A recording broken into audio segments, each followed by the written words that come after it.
السلام عليكم ورحمة الله وبركاته. ازيكم يا حبايبي؟ عاملين ايه؟ اللهم صل وسلم وبارك على سيدنا محمد. النهاردة هنعمل بيتزا. تشكيلة جبن كده. كانت عندي موتزاريلا على جبنة رومي او تركي. كان عندي برضو شوية بسطرمة على تونة، يعني شوية حاجات كده متبقية عندي في التلاجة، فقلت اخلص منهم واعمل ايه منهم بيتزاية او اتنين. تمام. عجينة البيتزا ما فيهاش اي حاجة. ده الدقيق اللي انا بستعمله اسمه زمزم. تمام. دقيق حلو قوي متعدد الاغراض، بيبقى حلو قوي في البيتزا. انا هاخد بس نص كيلو من الكيس ده، علشان النص التاني هعجنه معاكم برضو ونعمل بيه شوية باتيه. تمام، تقريبا كده نص كيلو. خلاص، نص كيلو ده ممكن يعمل لي صينيتين. هاخد على النص كيلو، هاخد نص باكت الخميرة.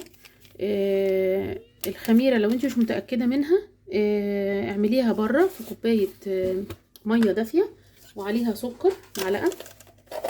خلاص، انا عشان عارفة الخميرة دي ومجرباها كذا مرة، عارفة ان هي حلوة. دي معلقة سكر كبيرة،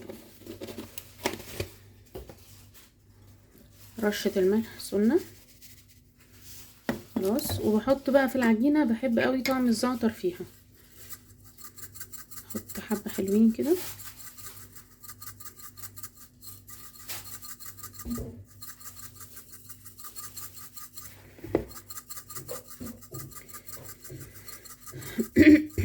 تمام. وهنعجنها بزيت زيتون. تمام، حبة كده يعني في حدود 3 معالق، كفاية كده 3 معالق مثلا. وهنعجنها بالمية. تمام، هنقلب ده كله الاول.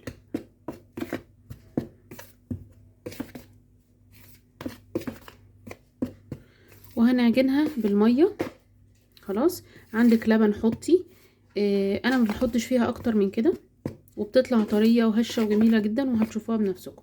خلاص، انا دلوقتي عندي مية ما تكونش سخنة طبعا عشان ما نقتلش الخميرة ونبوظها. انا هعجنها بمية دافية زي دمعة العين كده، وهقول لكم في الاخر السمك بتاع العجينة بيبقى شكله عامل ازاي.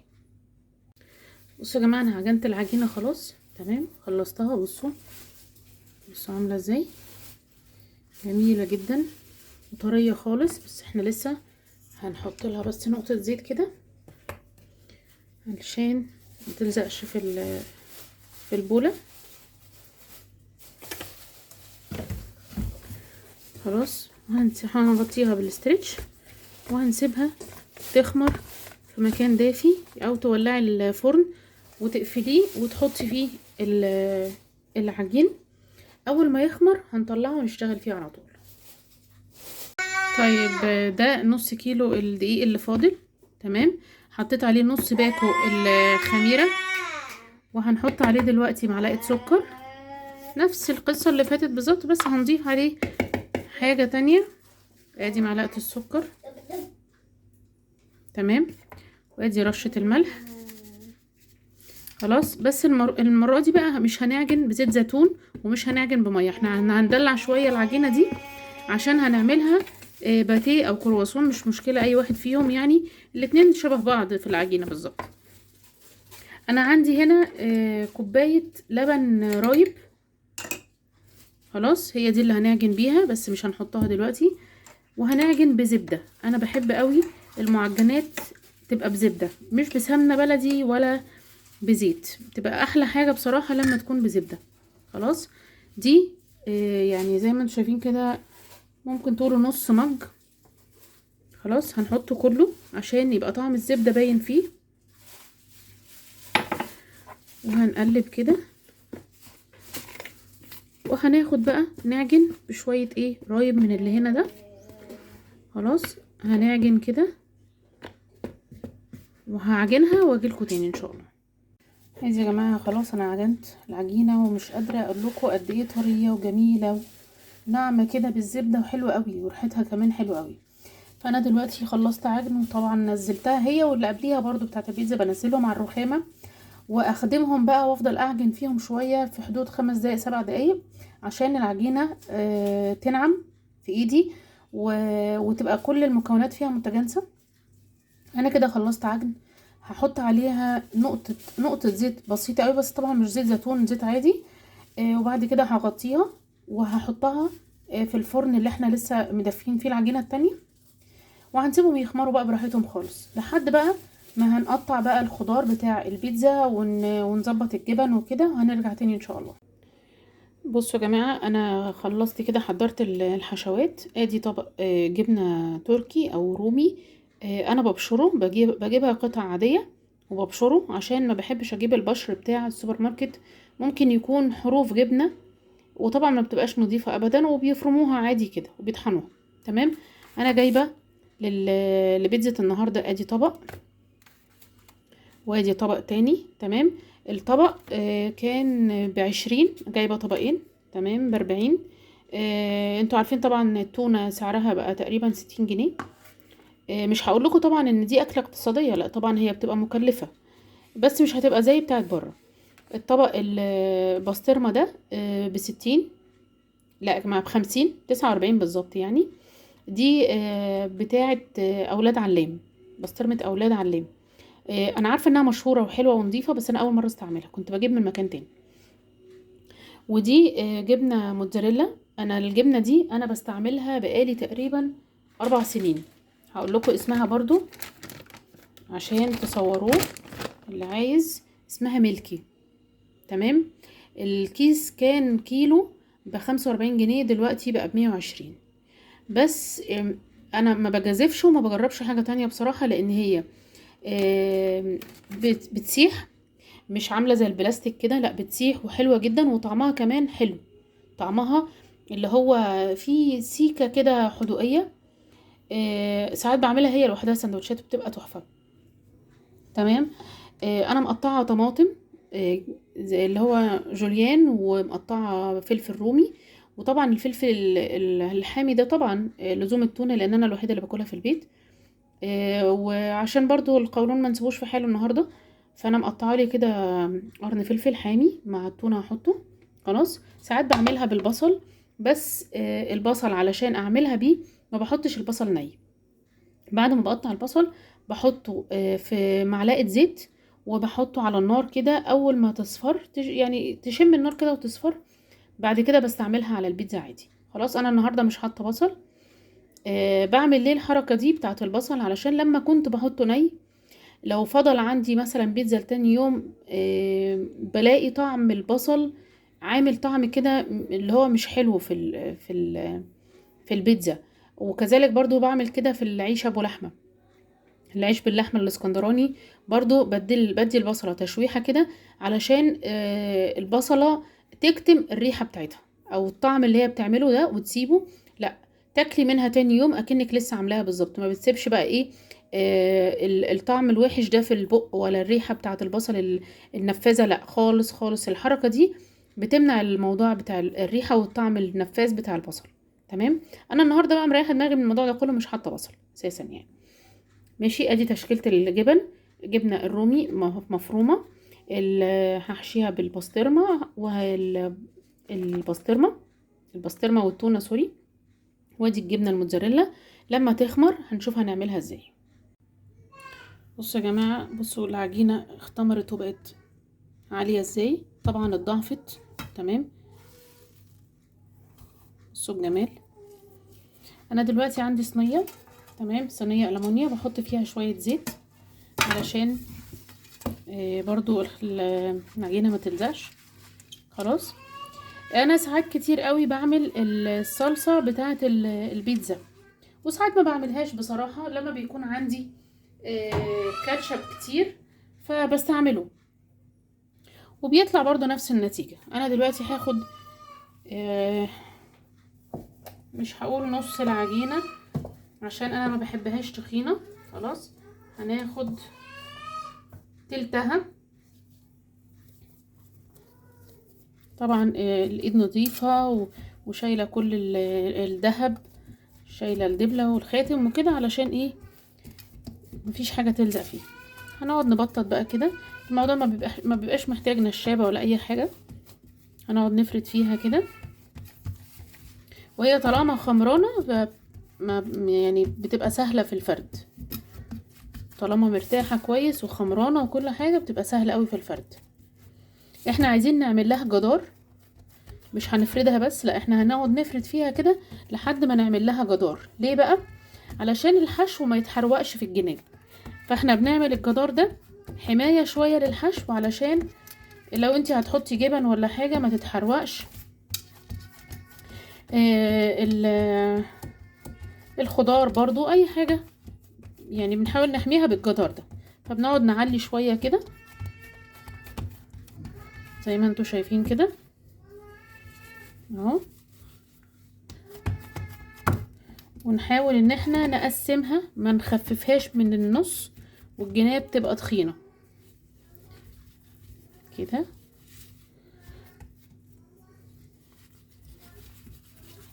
خلاص بصوا الجدار، عايزة تحشيها من الجناب مفيش مشكلة، بتتني الحتة الطرف ده بنتنيه كده، بس طبعا بنحشي جواه الجبنة الاول. جبنة الموتزاريلا اللي هي الصوابع، ممكن الموتزاريلا العادية، وتقفلي عليها وخلاص كده، هي كده جاهزة للحشو. خلاص هنجيب شوكة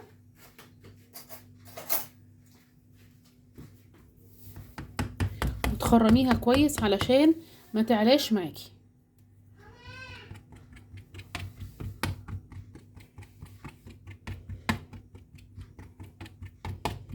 هنحاول يا جماعة معلش نعالج موضوع الإضاءة. المكان اللي أنا فيه ده يمكن أحسن مكان أنا واقفة في المطبخ فيه، عشان الإضاءة بتاعته إلى حد ما أحسن من الباقي، بس إن شاء الله برضو هنحاول نعالجها.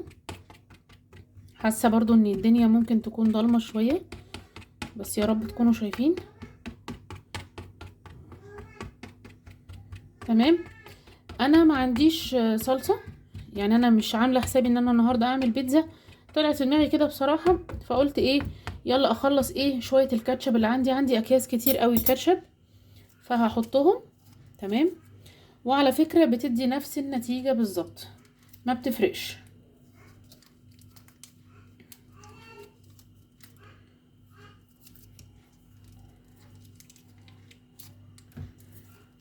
هنحطها ونوزعها في اكياس مش مفتوحة كويس بس مش اكتر.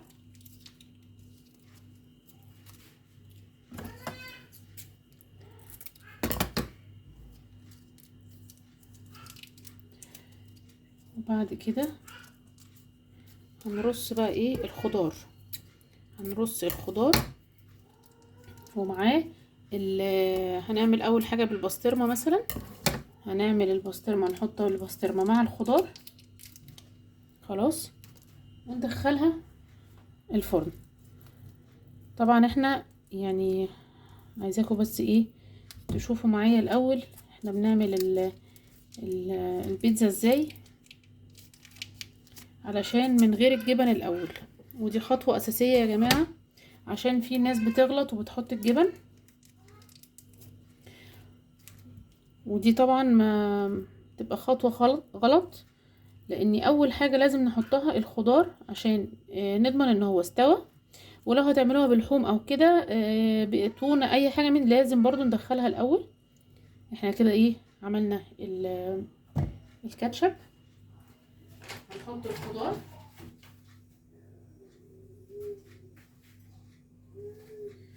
نحط شوية طماطم ونوزعها كويس،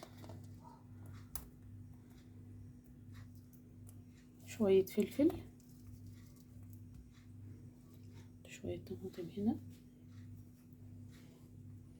انا بحب الطماطم تكون كتير، هي والفلفل والخضار عموما، علشان يعني لو في اطفال هتاكل معانا وكده ما يبقاش الموضوع كله عبارة عن جبن، لا يبقى فيه برضو حاجة مفيدة ليهم برضو. احنا هنوزع كده الفلفل. طبعا انتوا سامعين طبعا الاطفال، يا ربنا يهديهم ويصلح حالهم.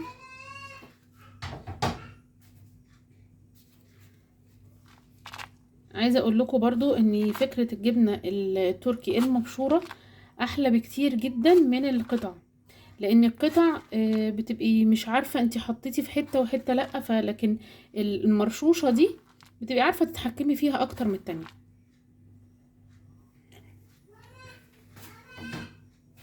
نحط بقى ايه قطع بسطرمه.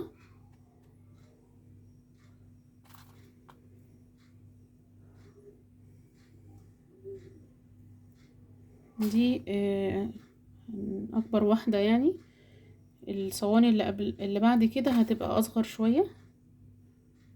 ماشي.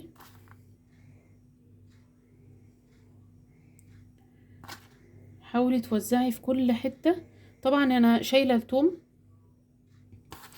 علشان ملوش دور خالص يعني في عموما يعني، حتى مع البيض يعني البسطرمه معرفش هي ايه دور الثوم في الموضوع، غير ان هو بيتبلها وبيديها الطعم، لكن ملوش دور في الاكل بقى. خليها كده ايه حشوها غنية كده علشان تبقى افضل بكتير من بتاعة بره. انا كده خلصت تمام. دي المفروض ان انا مسخنه الفرن، هتخش الفرن دلوقتي خلاص. اول ما الاقي الخضار استوى والبسطرمه كمان استوت هتطلع وهنكمل تاني مع بعض. بصوا يا بنات انا كده خلصت. دي البيتزا اللي عملناها مع بعض اللي هي بالبسطرمه تمام. حطيت الكاتشب فوقيه الخضار وبعد كده البسطرمه والجبنه التركي المبشوره تمام. وما حطيتش موتزاريلا لان احنا هندخلها دلوقتي الفرن. الخضار نتاكد ان هو استوى والعجينه كمان تستوي والبسطرمه، وبعد كده هنعمل بقى نحط عليها الجبنه الموتزاريلا. ودي انا عملتها علشان الاطفال طبعا، مش هحط لهم تونه مش هحط لهم بسطرمه، فانا عملتها بالجبنه البيضه ورشه جبنه رومي او تركي تمام وخضار بس كده. وادي الدمار الشامل بقى اللي هي الحريقه، دي عليها كميه فلفل مهوله. الرنجه نفس اللي عملناه في البسطرمه بس احنا حطينا الحشو رنجه تونه سوري، وفلفل حامي، بس هو ده الاختلاف ما بينها وبين البسطرمه. انا فاتحه الفرن يسخن تمام. هحط كل الصواني هحطها على 220 وعلى الصاج على طول، يعني مش هحطها على الشبكه. ليه بقى؟ لان المعجنات لازم تفتحي عليها نار عاليه علشان ما تنشفش. هتسوي لك الحاجه كويس جدا بس مش هتنشفها، لكن لو وطيتي النار هتفضل عشان توصل لمرحله السوا هتفضل بقى واحده واحده لحد ما العجينه دي هتطلعها زي البسكوت ومش طريه ومش هتنفع خالص. فلازم المعجنات بالذات بتبقى محتاجه نار عاليه، يعني على 220 بالكتير، وتحطيها فوق النار على طول اللي هي على الصاجه زي ما بنقول، مش على الشبكه. انا هدخلهم دلوقتي ولما يستووا هطلعهم ونحط الجبنه الموتزاريلا ونتفرج عليهم. بصوا كده يا بنات هي كده استوت تمام، ومن تحت استوت واحمرت وبقت حلوه قوي. انا دلوقتي كل اللي انا هعمله هزود بس كده عليها الجبنه الموتزاريلا وهحط كميه كويسه عشان انا ما بحبهاش بصراحه الجبنه تبقى قليله فيها. هحط كده على الوش، هما كده 3 صواني كمان خلصوا خلاص. هحط كده الجبنه على الوش كلها وهدخلها تاني الفرن، بس هحطها تحت الشوايه المره دي.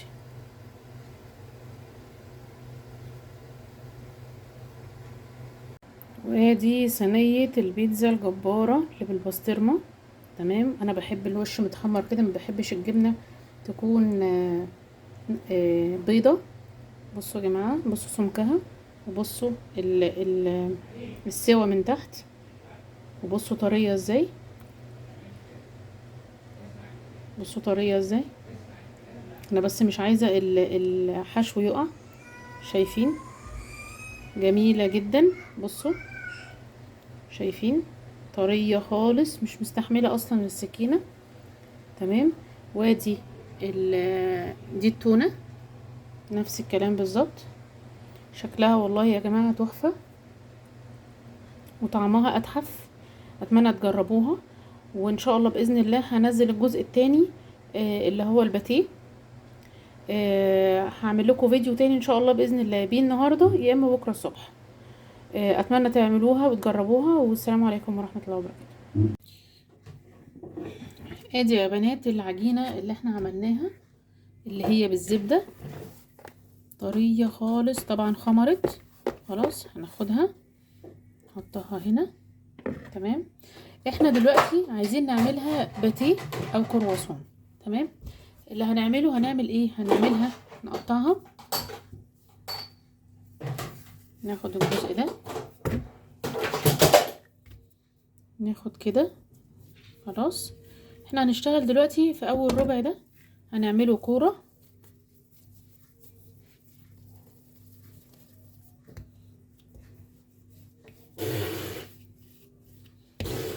وهنفرده. الزبدة يا جماعة عاملة شغل جامد قوي.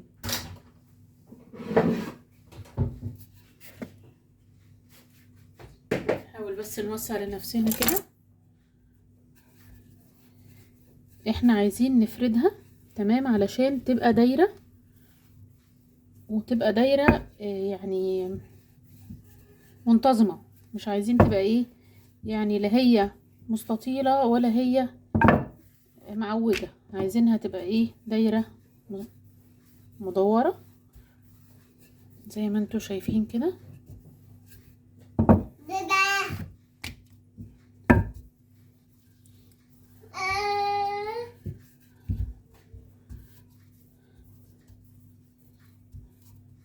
تمام. وليكن كده.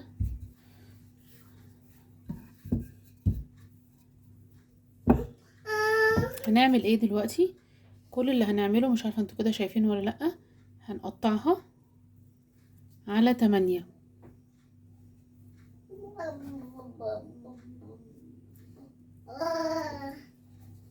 شايفين كده خلاص. وهنعمل ايه؟ هنقفل كده وكده، نسحب دي كده علشان تبقى زي الكرواسون بتاع بره بالظبط. بس كده، هو الموضوع سهل جدا. عندك اي حشوة ممكن تحشيها تمام في الاطراف وتقفلي عليها، لازم تقفلي عليها، وخصوصا لو كانت جبن علشان الجبن ما تتحرقش وتنزل وتسيح وكده. فانتي احسن حاجة لازم تقفلي عليها. انا عندي، معلش انا اسفة يا جماعة.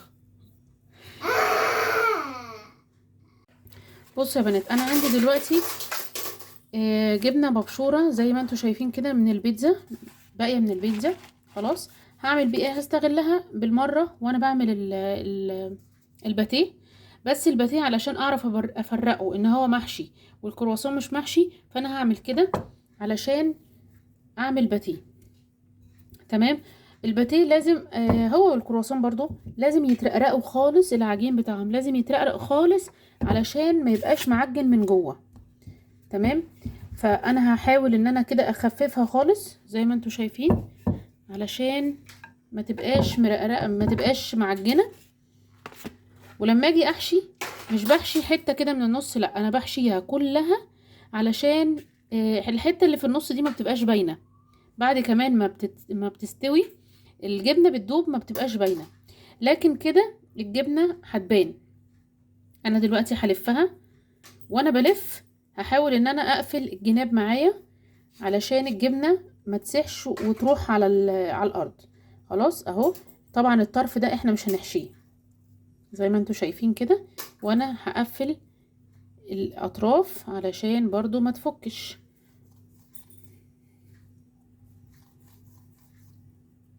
بصوا كده هيبقى مورق. وطبعا احنا بعد ما يستوي ان شاء الله هفتح لكم واحده وتشوفوه بنفسكم. ماشي. ادي كده الباتيه خلاص، وده شكل الكرواسون. طبعا في فرق، ده اللي مش محشي وده اللي محشي. هخلص الكميه وارجع لكم تاني. بصوا كده يا بنات، الصاج ده خمر وكل واحده اتضاعفت. تمام. عملت لها بيضه، بيضه كامله بحبه فانيليا، وضربتهم مع بعض وحطيت على الوش كده خلاص، دهنته كله. وبعد كده رحت حاطه السمسم اللي انتوا شايفينه ده. تمام.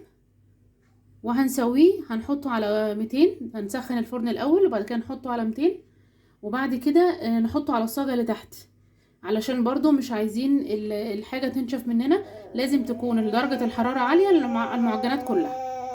بصوا يا بنات انا خلصت خلاص وكله اتخبز الحمد لله واستوى. عملت لي بقى كده كوبايه شاي.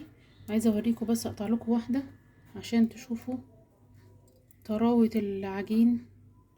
بصوا الباتيه من جوه عامل ازاي، بصوا مفرغ ازاي، وبصوا طري ازاي. الزبده طعمها تحفه في المعجنات يا جماعه، احلى كتير قوي من السمنه البلدي والزيت. طريه خالص وتحسوا بطعم الزبده جوه العجينه، عشان احنا مكترين شويه وقاصدين طبعا ان احنا مكترين شويه الزبده. نفس طعم الباتيه بتاع محل مشهور جدا عندنا في اسكندريه اسمه ايه يا ربي، بريبي. نفس بالظبط نفس طعم الباتيه بتاعه. جربوه يا جماعه بنفس الطريقه هيعجبكم جدا. وان شاء الله باذن الله هننزل فيديو جاي مهم قوي للعرايس. والسلام عليكم ورحمه الله وبركاته.